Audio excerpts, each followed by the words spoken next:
Depuis quelques années, la notion d'expérience collaborateur a inondé le monde de l'entreprise et le monde des ressources humaines.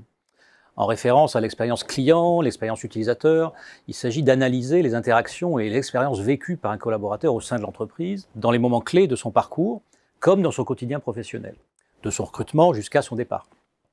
On oppose souvent les notions d'engagement et celles d'expérience collaborateur, hélas. Mais finalement, je considère qu'il s'agit de deux notions totalement interconnectées, les deux faces d'une même pièce.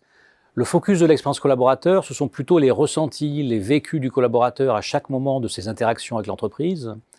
Sur l'engagement, je dirais qu'on est plutôt sur une finalité plus profonde, plus durable, considérant le collaborateur comme un acteur de son propre engagement et non pas un consommateur. Donc on va attendre des collaborateurs qui s'approprient les enjeux de l'entreprise pour se développer. Donc tout cela est complémentaire. Attention tout de même aux effets de mode qu'on voit souvent fleurir, qu'on a vu avant la crise, de création d'expériences collaborateurs ludiques, parfois infantilisantes, parfois périssables, qui suscitent des comportements passifs de consommateurs, d'usagers de l'entreprise et non pas d'acteurs. Alors c'est vrai que le style de management, la culture de l'entreprise, les processus RH du cycle de vie du collaborateur génèrent une expérience positive, ce qu'on appelle les moments précieux. Mais ça peut aussi générer une expérience négative, ce que j'appelle les irritants.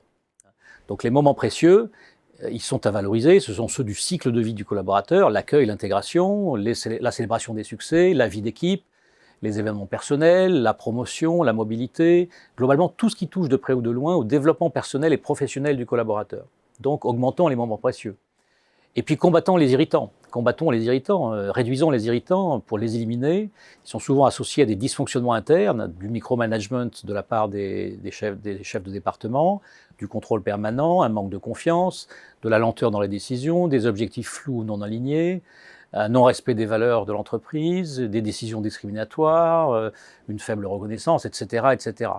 Alors pour que cette expérience collaborateur soit durable, et qu'on ne soit pas dans le feu de paille et dans les expériences du quotidien infantilisantes, je crois qu'il faut travailler sur 3 piliers. Le premier pilier, c'est l'espace et le temps. C'est la première expérience de l'entreprise qu'on a pour un nouveau venu quand on arrive quelque part. Donc les bureaux, l'usine, les bureaux, le magasin, la qualité des espaces de travail, les options de travail à distance, les outils de collaboration. Donc première approche, soyons exemplaires sur cette première approche. Deuxième pilier, la chaîne de valeur RH. Ce sont toutes les politiques et les processus RH tout au long du parcours professionnel, les processus de décision, de feedback, de reconnaissance. Troisième pilier, les relations humaines, le point essentiel. L'expérience au travail, pour moi, ce n'est pas d'abord des process, c'est d'abord une aventure humaine où l'on noue des relations. On a une connexion émotionnelle qui se crée, on a du management de proximité, on a une certaine culture, des certaines valeurs, des rituels d'organisation, des rituels d'équipe. Donc tous ces moments, ces points précieux, qui sont très difficiles à changer parce qu'une culture évolue lentement, ce sont ces moments-là que l'entreprise doit bichonner et travailler et faire évoluer pour créer une expérience positive au travail. Il est également souhaitable, à mon avis, de revisiter l'organisation, les process, l'organisation, pour la rendre plus engageante, plus agile, avec une distribution de pouvoir qui soit différente. Autour de 2 dilemmes. Première question. Premier dilemme, est-ce que l'organisation est agile ou est-ce que c'est un millefeuille de processus?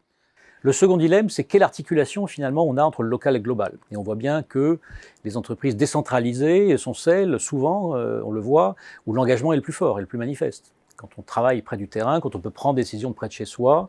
Donc l'idée, c'est de repenser les relations entre le global et le local, entre la maison mère et les filiales, entre le siège et les usines, pour redistribuer le pouvoir et créer de l'engagement. En conclusion, encore une fois, l'engagement, c'est une coproduction entre les collaborateurs eux-mêmes, qui décident d'y aller ou pas, les managers qui créent cet engagement, et l'ensemble de l'organisation, dont le rôle est clé pour montrer une vision, bien sûr, mais aussi pour s'assurer que tous les acteurs s'engagent de manière durable dans l'entreprise.